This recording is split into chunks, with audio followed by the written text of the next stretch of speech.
Sejam todos bem-vindos ao Bola no Cofre, o podcast que une a paixão pelo futebol e o mercado financeiro. E hoje eu, Bruna Teixeira, estou aqui mais uma vez com a minha amiga e sócia de bancada, Priscila Pazini, para falar sobre um tema quase inédito com vocês, né, Pri? Muito legal, Bru. Hoje quem vai abrilhantar esse programa vai ser a minha parceira, vai trazer uma aula aí pra gente sobre mercado de juros. Exatamente. Falar um pouquinho sobre Selic, sobre inflação. Eu acho que é um assunto que sempre interessa a todos. E, poxa, Bru, faz tempo que a gente não senta nesse modelo. É verdade, eu tava com eu saudade e você, já. Mas acho que é bacana trazer para os nossos ouvintes, né, para quem nos segue também, um material um pouco mais aí voltado para a educação financeira, Sim. que é realmente o nosso propósito, Bru. E hoje vamos dar uma aula aí com a nossa expert, né, Bru? É isso aí, vamos Seguimos para o nosso tema, então. Bru, vamos falar um pouquinho, então, para começar, sobre mercado como um todo, mercado de juros, todos esses pontos que eu acho que é de interesse de todo mundo. Eu queria que você começasse falando sobre o tema como um todo. Boa. Então, vamos, contextualizar aqui sobre o que a gente está falando. Os principais drivers da economia, eles acompanham alguns índices, né?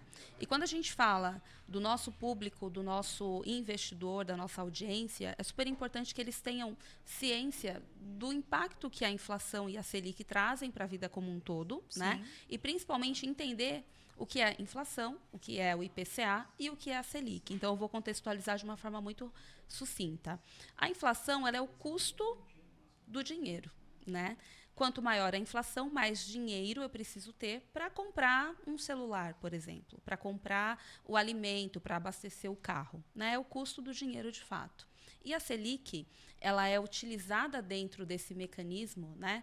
Justamente para fazer o controle dessa inflação. Quando a inflação está subindo um pouco mais, o que ocorre? O Copom, né, que é o Comitê de Política Monetária, que se reúne a cada 45 dias, ele traz para a gente um novo direcionamento da taxa Selic, que é justamente para conter essa inflação, né, para que ela não encareça tanto o custo de vida do brasileiro como um todo, do investidor, do consumidor, porque todos somos, né? E a Selic ela é super importante, porque ela também é um benchmark para os investimentos de renda fixa, um dos mais utilizados, inclusive. Muito bem. Bru, indo ainda por essa linha, eu queria que você descrevesse um pouco para a gente sobre a política monetária. O que você consegue trazer para a gente com relação a esse tema e explicar um pouco mais para a gente como é que funciona? Tá, então vamos lá. Eu até já falei um pouquinho, mas a política monetária, o que é? Uma reunião, né, composta por uma banca de 7 pessoas, e essas 7 pessoas elas vão observar o direcionamento, né, do que está acontecendo no mercado como um todo. Não tem ali um driver político, muito pelo contrário, ali eles olham extremamente o que está acontecendo na economia, né, e o impacto na vida das pessoas. Então, é avaliado comportamento do mercado, as expectativas, o mercado interno, o mercado externo. Muitas vezes, a reunião do Copom, né, que é essa política monetária, acontece no mesmo dia que a reunião do FED, então acaba tendo o que a gente chama de super quarta, né? Então, os direcionamentos acabam vindo muito juntos. E são tendências, né, Pri? Então, nós tínhamos para esse ano uma tendência clara de que nós teríamos uma Selic na casa de 1 dígito ao final deste ano. E no decorrer do ano, a gente foi entendendo que isso não seria possível. Por quê? Nós temos ali um centro de meta para a inflação, né? E a política monetária, eles acompanham isso muito de perto. Porque para entender se é necessário subir a taxa de juros ou diminuir a taxa de juros, o balizador é o IPCA. Hoje, nós temos um centro de meta, né, de 3%, que pode ficar ali variando numa banda de 1 ponto percentual para mais ou 1 ponto percentual para menos. Então, você está dizendo que o IPCA hoje está ali entre 3 e pode variar para cima ou para baixo? Exatamente, exato. Tá. Por isso que tudo que a gente fala de sigla nesse mercado, né, IPCA, CDI, eles são variáveis. Eles não trazem para a gente ali já exatamente quanto que o investidor vai ter de custo a mais ou a menos. A gente tem uma tendência, né? E o que acontece? Quando, ao longo do ano, a gente percebeu que o IPCA acumulado ele já estava acima do centro da meta de 3% e se aproximando do teto, que seria 4,5%, o Copom se reúne, né, a cada 45 dias, e ali eles tomaram a decisão de aumentar essa taxa de juros. Hoje nós temos uma projeção para que a Selic feche o ciclo de 2024 por volta de 11,25. Essa é uma projeção Boletim Focus, né? Mas algumas casas, algumas assets, algumas casas de análise já trazem para a gente uma Selic por volta de 12%. Certo. Né? E isso é um impacto muito significativo na vida, tanto do investidor, né, que tem a sua carteira ali de investimentos, quanto do consumidor. Porque quando ocorre essas manutenções, essas altas de juros, a gente precisa de mais dinheiro para comprar a mesma coisa. Sim. Né? Pensando aí agora, acho que é impossível falar de juros sem associar com uma questão chamada empréstimo. Né? Empréstimo, limite, todas essas questões, cheque especial, como que é feita essa logística, esse racional de empréstimo e como que a gente consegue entender se aquele empréstimo é um empréstimo que está bacana, adequado ou não? Queria que você explicasse um pouquinho isso para a gente. Legal, vamos lá. Assim como tudo no mercado, né, quando ocorre uma alta de juros, tudo que está ali girando na economia é reprecificado. Tá? O que isso significa? Hoje, o cliente que está buscando um financiamento imobiliário, um cheque especial, um empréstimo pessoal, o custo para adquirir essa linha de crédito tende a ser maior. Quanto? Não consigo te falar. Porque tem bancos que trabalham com uma taxa de 200%, outros 300% ao ano, e isso tende a variar principalmente do tipo de garantia que você coloca ali como lastro dessa operação de crédito. Mas sempre que ocorre uma alta de juros, as pessoas que buscam crédito, elas vão ter um custo maior. Tá? Como avaliar se isso é melhor ou pior? Tudo depende da condição que a pessoa está se colocando para adquirir aquele crédito. Sim. Um empresário, por exemplo, hoje ele pode utilizar a própria carteira de investimentos dele como lastro, né, como garantia para ter um empréstimo com custo menor. Sério? Sério, exato. É possível ser feito como assim. Ele pode utilizar o valor que ele tem de investimento como garantia do empréstimo e isso permite que ele tenha uma taxa menor? Exatamente, é isso. E que legal. Com essa condição de ter o empréstimo vinculado, o investimento vinculado ao empréstimo, o que acontece?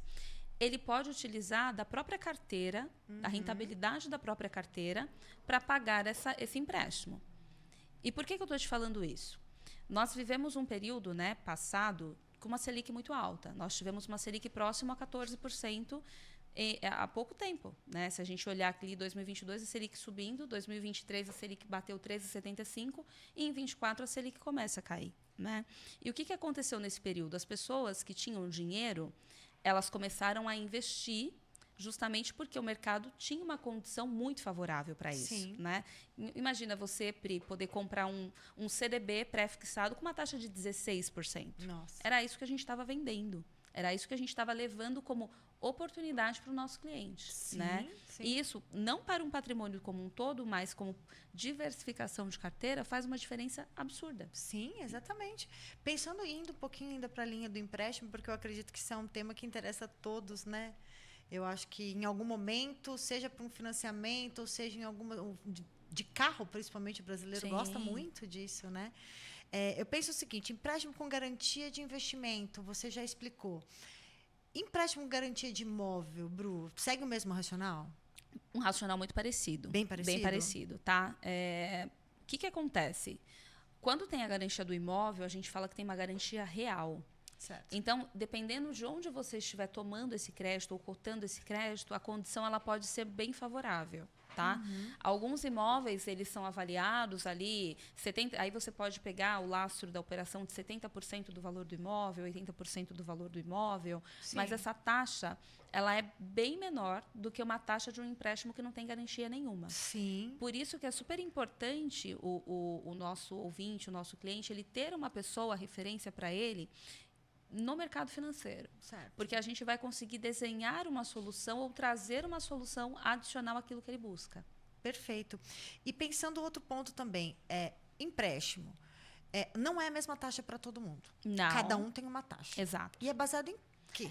É baseado no seu score. No score. O score de crédito, ele é utilizado para calcular esse score várias premissas de mercado. Então, a quantidade de cartões de crédito, Certo. contas vencidas, tudo que está relacionado ao seu CPF, quantidade de contas em banco, investimento, tudo é considerado para avaliação desse score. Então, pode, por exemplo, duas pessoas irem até uma instituição e para você o valor de uma parcela ficar um e para mim outro. Exatamente. Exatamente isso. Porque assim, é aquilo que eu falo, né, no nosso trabalho, que é um trabalho consultivo, que é um trabalho de olhar o indivíduo que está à nossa frente e desenhar para ele uma solução eficaz, eficiente, é a mesma coisa que o score de crédito faz. Sim. Ele não olha todas as pessoas da mesma maneira. E o que é o correto, né? Certo. Porque assim, hoje o score de crédito ele vai de 0 a 100. Tá. Perdão, de 0 a 1000. Perdão. Então, se você está ali em 500, né, a pontuação de 500, com 500 pontos, você não é um bom pagador. Alguma dívida você deixou de pagar, alguma conta você atrasou, né? Certo. Mas se você é o cliente que está ali com a pontuação em 1000 pontos no seu score, você consegue crédito e consegue condições melhores para comprar um carro, para financiar um imóvel, entende? Perfeito, faz todo sentido. Outro ponto agora, Bru, que eu gostaria de levantar ainda com você sobre esse tema. Você tem um cliente na tua carteira que precisa tomar um dinheiro que está investido com você. Você chega a oferecer para esse cliente alguma estratégia de empréstimo ao invés de tomar algum dinheiro da carteira que ele tem investimento? Em algum momento, você entende que isso é mais viável emprestar o dinheiro do que tirar o dinheiro que você tem ali dos seus investimentos? Como funciona isso? Depende, né, de cada cliente. A gente estava falando aqui, por exemplo, da questão do score de crédito. Perfeito. O cliente investidor que tem uma renda, o nosso empresário, que está ali investindo, mas está trabalhando, e ele tem uma movimentação, ele comprova uma renda. Para esse cliente, é bem possível que a gente vá conseguir levar uma outra solução, desenhar uma outra solução para ele. Para o nosso cliente, que é só investidor, ele não tem uma entrada de renda, certo. Se a rentabilidade da carteira não for o suficiente para pagar a parcela dessa linha de crédito, Entendi. aí nós vamos cotar a saída dos ativos e vamos resgatar a posição. Tá? Perfeito. Eu costumo falar que depende porque, eu estava até falando um pouco atrás, quando a gente começou aquele movimento de uma Selic subindo, a gente não sabia exatamente onde ela ia parar, e nós começamos a ver os bancos, as empresas emitindo crédito, emitindo dívidas com uma taxa, uma rentabilidade para o investidor muito alta, nós conseguimos ter uma carteira média ali pagando 13%, 14% para o cliente ao ano, se a gente considerasse todas as taxas investidas. Poxa.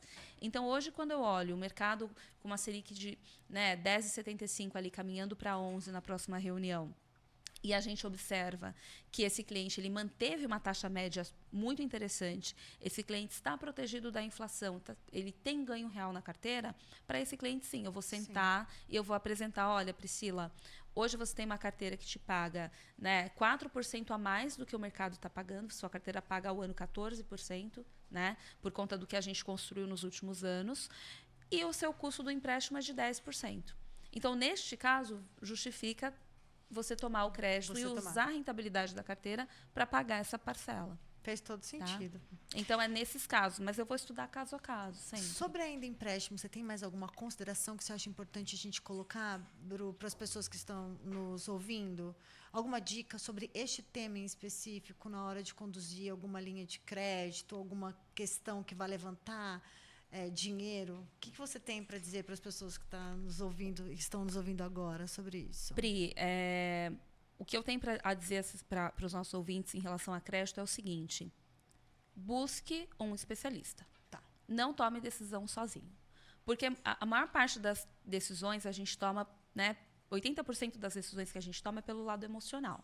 E sempre que a gente toma uma decisão de assumir um compromisso, tomar um empréstimo, realizar um investimento pelo lado emocional, talvez a gente não tenha tido tempo para usar o racional ali e avaliar se aquilo de fato faz ou não sentido. Certo. Quando você tem uma Bruna, uma Priscila ali do seu lado, eu vou ser totalmente racional. Certo. Eu vou fazer conta. E acabou. Perfeito. Vale ou não vale? Perfeito. Né? Então, assim, é importante você ter uma pessoa, um especialista que vai olhar para você como cliente e vai buscar sempre a melhor decisão para você. Porque quando você não tem, você fica refém de uma série de coisas que a gente vê acontecendo no mercado, clientes que não precisam estar ali tomando crédito consignado, com uma margem super espremida, clientes tomando crédito ali para financiar a empresa de uma forma muito cara, porque o empresário, muitas vezes, nesse período do ano, aqui, outubro, os nossos empresários eles já estão avaliando o caixa para folhas de final de ano, férias, 13º, alguns que pagam bônus, né? Então, assim, muitas vezes é importante você ter alguém por trás ali te assessorando para entender qual é o melhor caminho, qual é a melhor solução. Porque hoje o mercado está muito competitivo. Sim. Nós temos vários parceiros que nos atendem justamente com essas soluções para os empresários. Né? E isso é fundamental. Porque quando você, enquanto minha cliente, me traz essa... Bruna, eu vou precisar disso. Ou eu já, pelas nossas conversas, pelo nosso relacionamento, já entendi que é necessário, eu já apresento alguma solução. Muito legal, né? Muito bacana as suas pontuações, Bruna, sobre esse tema. E agora eu gostaria de mudar um pouquinho aqui de ponto, colocar um pouquinho sobre projeções econômicas. Né? O que você entende como tendência dentro desse tema? Como você acha que o nosso país vai conduzir daqui até o final do ano? Qual a expectativa que a gente tem? Boa, vamos lá. As projeções, elas são públicas, né? Porque a gente tem ali o Boletim Focus, que traz para a gente esse direcionamento toda segunda-feira. Como eu disse, nós tínhamos uma tendência de início de ano, que seria uma Selic na casa de 1 dígito, já em 2024. E essa tendência ela foi mudando muito por conta da inflação. Nós tivemos fatores climáticos que impactaram no Sul. Nós tivemos situações, né, principalmente de corte de juros americano, que também impactou ali com uma expectativa que nós tínhamos de um dinheiro chegando que ainda não chegou. Então, a nossa bolsa ela caiu um pouco, né, quando a gente fala ali do cenário de renda variável.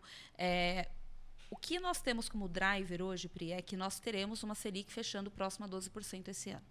Tá? Então, assim, 11,25 a 11,75 é o que o mercado vem falando. Tá? E por quê? É necessário conter a inflação.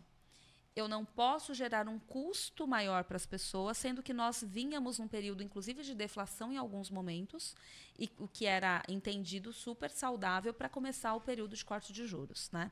O Brasil, ele, inclusive, começou esse movimento bem antes que Estados Unidos, que Europa. Então, isso para a gente foi muito saudável. Hoje, quando a gente vê, né, o Copom, né, o Comitê de Política Monetária, realizando esses ajustes, é porque a gente entende que o mercado está muito estressado. Quando a gente observa o DI futuro, curva de juros futura, porque a gente trabalha muito isso, quando a gente é assessor, é banker e a gente opera no mercado futuro para os nossos clientes, a gente vê uma abertura de um dia para o outro de 1% numa NTNB, num Tesouro IPCA+. Né? Então, isso mostra o quê? O mercado está muito sensível, o mercado ainda está muito incerto. Para ano que vem, a projeção do Boletim Focus é que a gente tem uma Selic ali de 9,25 final do ano.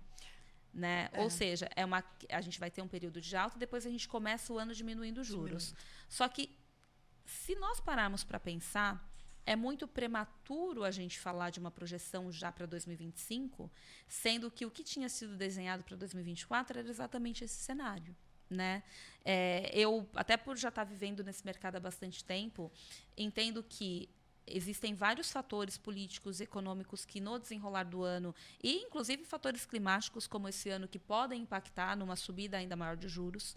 Então, o importante é o nosso cliente, né, que tem a carteira de investimentos, o nosso ouvinte, ele ter uma carteira diversificada nesses cenários.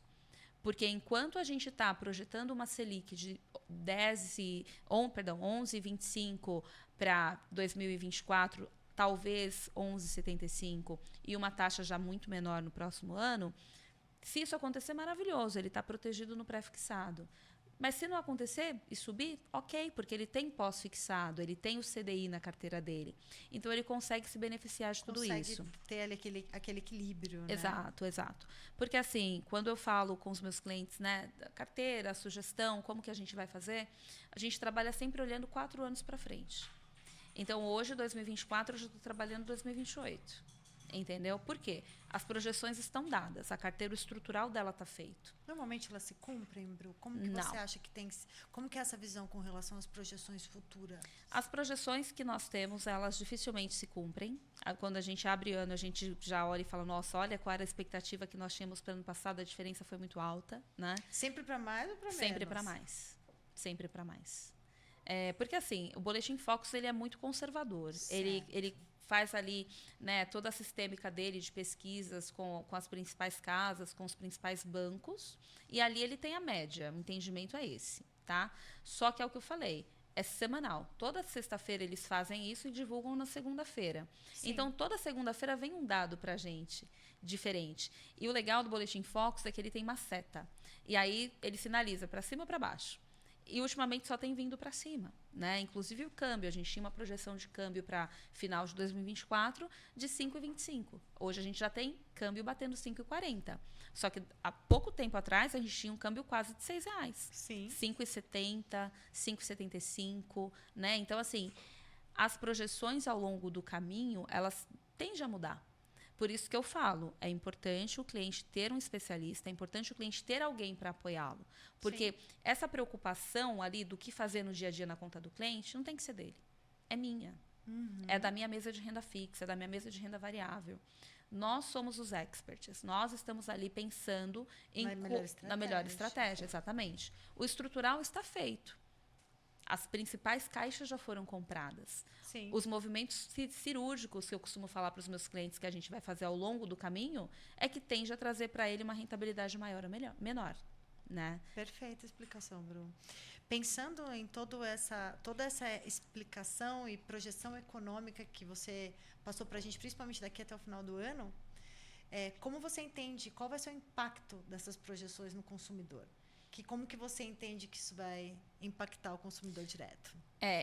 Essa questão do impacto, a gente já está vivendo porque a inflação ela já subiu bastante, né, do que era projetado e do que é o centro da meta. Quando a gente observa que, com essa tendência de juros mais alta, uma Selic mais alta, o custo das pessoas tende a aumentar também, as pessoas elas precisam ficar sempre alertas, sempre atentas. Né? Por exemplo, realizar ali um fluxo de caixa novo, entender quais contas que elas podem ser diminuídas. Por quê? Quando a gente tem uma necessidade maior de mais dinheiros para pagar a mesma cesta, né, de serviços ou produtos que você compra, e a gente tem uma tendência clara de um juros maior, e isso é dado de mercado, todo mundo sabe, se você não olhar para dentro de casa e você não realizar os ajustes necessários, vai faltar dinheiro. Sim. Né? Porque eu costumo brincar que o cliente que investe no Brasil e mora no Brasil, ele fica triste e feliz. Sim. Porque assim, a carteira sobe, mas o custo de vida dele também subiu. Se esse cliente não estiver com uma estratégia de ganho real, olhando para a inflação, para o IPCA+, uma taxa pré-fixada, ele tende a perder dinheiro. Sim, né? Porque ele não se adequa, né? Exatamente. Eu gosto muito de ter dentro das minhas carteiras, Pri, aplicação voltada para o IPCA+. Tá. Porque o IPCA ele vai corrigir o poder de compra, né? Ele faz a manutenção do dinheiro. E essa taxa pré-fixada, é justamente onde ele vai ganhar um dinheiro a mais. É onde tem o ganho. É onde tem o ganho. Nesse detalhezinho. Exatamente.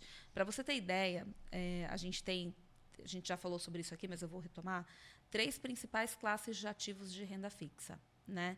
Que a gente tem ali na parte do Tesouro Direto, né? Que são os títulos soberanos, menor risco de crédito. Nós temos os CDBs, que são emissões bancárias, e nós temos os créditos privados. Quando a gente fala de risco, né? E aí vem na ordem do menor para o maior, e a gente compara hoje custo, o Tesouro Direto, que é risco soberano, ele chegou a pagar essa semana IPCA mais 6,80 de rentabilidade. Caramba! Para você ver o tamanho do estresse que nós tivemos na curva de juros. Com isso, a parte dos créditos privados, que tendem a ser onde a gente tem maior risco, né, mas também tem um rendimento maior por ser isento de imposto de renda, nós vimos papéis pagando IPCA mais 7, IPCA mais 7,5. Entendeu? E por quê? Porque a gente está olhando o mercado de juros todos os dias. Sim. E ele traz para a gente uma oscilação muito parecida com a ação, né? E a gente consegue observar os melhores pontos de compra. Então, essa semana eu recomprei algumas posições para os meus clientes que venceram em proteção de IPCA+, justamente para que ele tenha ali aquela manutenção do dinheiro, que ele tenha ganho real.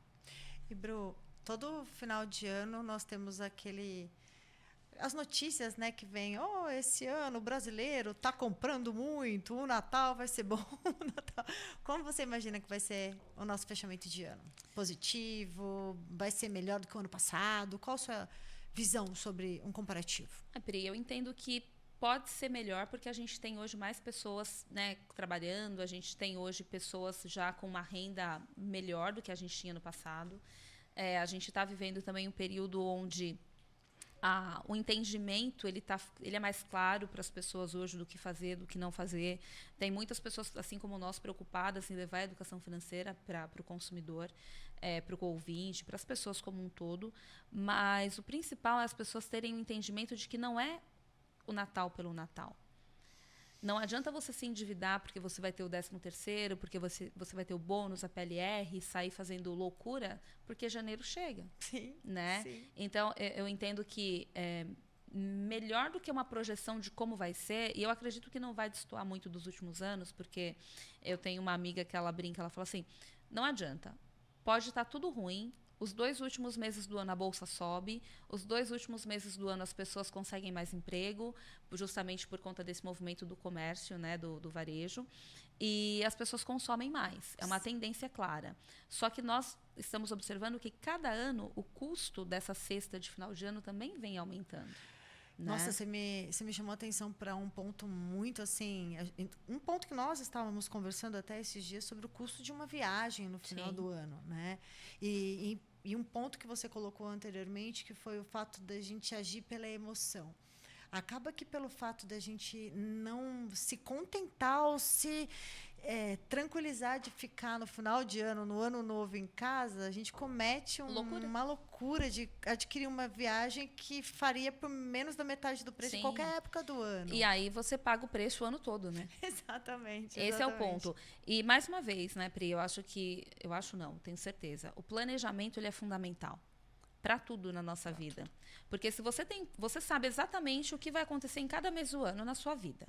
Na sua vida você sabe. Uhum. Se você tem um planejamento ali de eu não vou gastar mais do que eu ganho, porque eu tenho esse projeto, eu tenho aniversário da filha, eu tenho viagem do Dia das Mães, eu tenho viagem de férias, eu tenho o boleto da escola.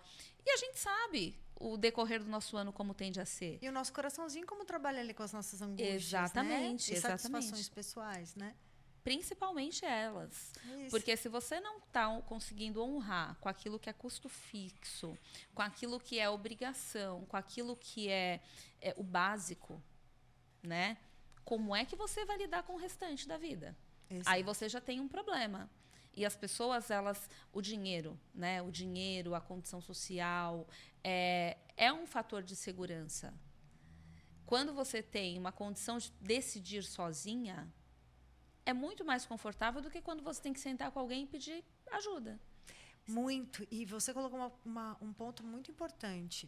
Eu acho que é justamente nesse momento, na minha opinião, é onde as pessoas metem os pés pelas mãos e vão em busca de empréstimos e situações que não conseguem arcar, sustentar por conta de uma emoção, uma dissatisfação pessoal. Acho que hoje em dia até as redes sociais nos influenciam muito. Basta você ver, tá chegando um feriado, um carnaval, você vê todo mundo se planejando e você não começa a dar uma angústia, você acha pela emoção. Que nas redes sociais todo mundo é feliz, todo mundo tem dinheiro, todo mundo é bonito, mas fora delas que ninguém sabe, né? Que é onde o filho chora e a mãe não vê. É bem isso.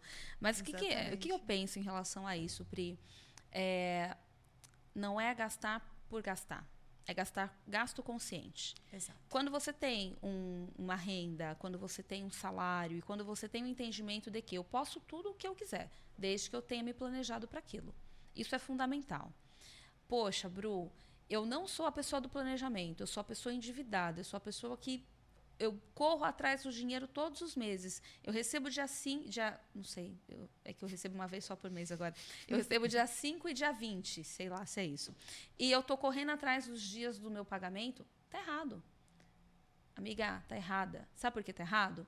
Porque você não consegue respirar, você não consegue dedicar o seu tempo de forma melhor para outras coisas, porque você está focada no dinheiro. Exatamente. Quando você tem planejamento, quando você senta, se organiza e cumpre aquilo que você se comprometeu, porque o papel e a planilha, eles aceitam tudo.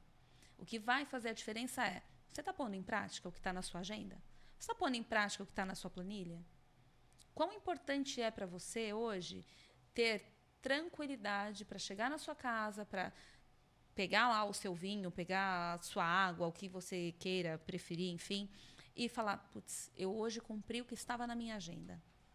Eu não sou mais o tipo de pessoa que corro atrás do dinheiro.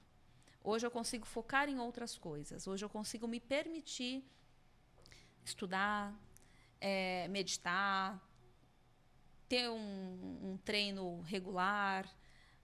Isso é planejamento. E você acha que uma pessoa que tem ali aquele modelo que você descreveu anteriormente, consegue passar a ser uma pessoa da maneira que você está descrevendo? Como? Se ela quiser, ela consegue.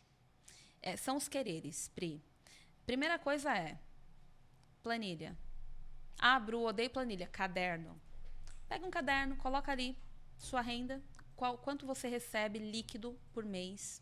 Todas as suas despesas, todas. Até a balinha que você compra ali no Farol para ajudar o menino. Isso você indica que isso seja feito de uma maneira que as despesas fixas, separadas das que são variáveis, ou você coloca tudo no mesmo pacote? Eu coloco tudo no mesmo pacote. Tá. Por quê?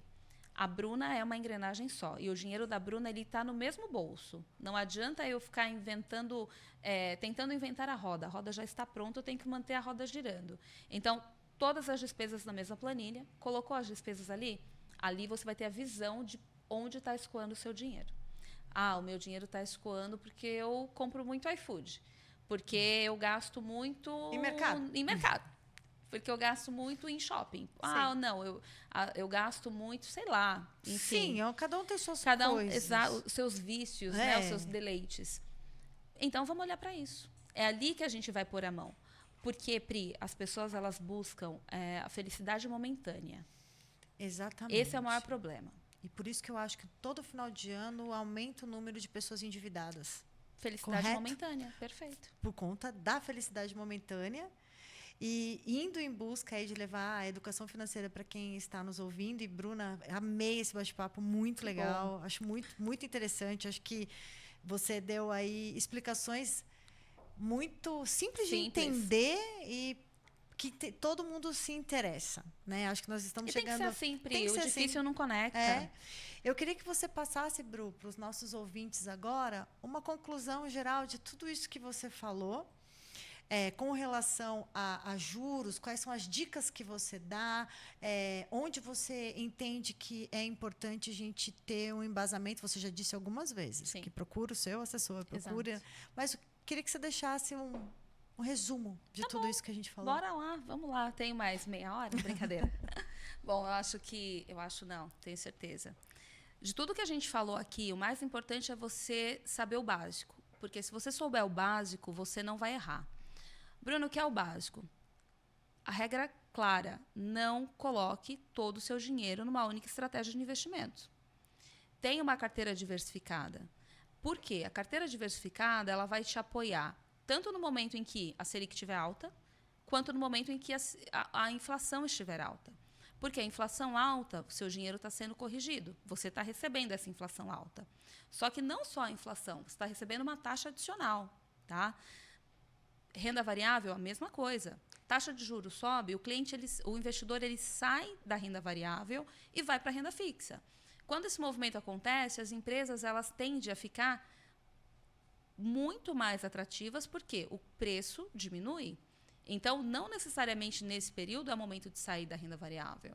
Né? Então, assim, é entender o que faz sentido, obviamente, para cada perfil investidor, para cada intenção também que você tem, né? O porquê que você investe esse dinheiro e da forma que você investe, e tomar, principalmente, cuidado. Porque o que é bom para a Bruna não é bom para a Priscila. E assim, né, cada pessoa vai construindo o seu investimento, o seu patrimônio. E ter também o olhar para o empréstimo. Sim. Né? Sempre ter... Preciso? Posso? Consigo pagar? Fazer a analogia da carteira de investimentos. Eu tenho uma carteira de investimentos. Será que a minha carteira consegue suprir? Não consegue? Porque isso vai trazendo para você questões para você pensar, refinar tudo aquilo que você pensa que precisa. Muitas vezes você está agindo pela emoção, né? Principalmente nessa época. Exatamente. Férias, daqui a pouco as crianças em casa, a gente, mãe, fica tudo maluca com as crianças em casa. E, assim, ter a clareza que é importante você ter um especialista. É importante você se consultar com alguém, é importante você sentar com alguém e dividir seus planos, projetos. Nós estamos caminhando para o final de ano, né? E eu sento com os meus clientes nesse período para entender os projetos de 2025. E todo ano eu faço isso. Porque eu não vou esperar chegar janeiro de 2025 para falar, Priscila, quais são os seus projetos para esse ano? Não, é agora que a gente define. Perfeito. Entendeu? E é isso, Pri. Eu acho Perfeito. que as dicas elas são muito básicas. É acompanhar, entender o que é importante e ter alguém ali para te apoiar, para te assessorar nesse caminho que não é simples, mas é muito gostoso. Eu gostaria muito de agradecer. Estava com saudade de ouvir Também. aqui os seus ensinamentos sobre o mercado, sempre tão rico para quem ouve, para quem está em busca, né, de crescimento e de aprendizado. Agradecer a todos os nossos ouvintes, agradecer aos nossos patrocinadores, a Tauari, ao GG Word. Também pedir para que todos nos sigam aí no Bola no Cofre, nosso Instagram que está ali.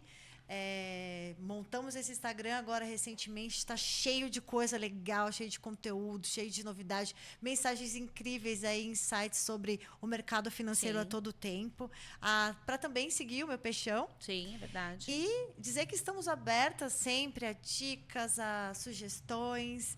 E muito obrigada, Bruna, muito obrigada a todo mundo que está nos ouvindo e uma ótima noite. Boa noite, pessoal, até a próxima. Obrigada.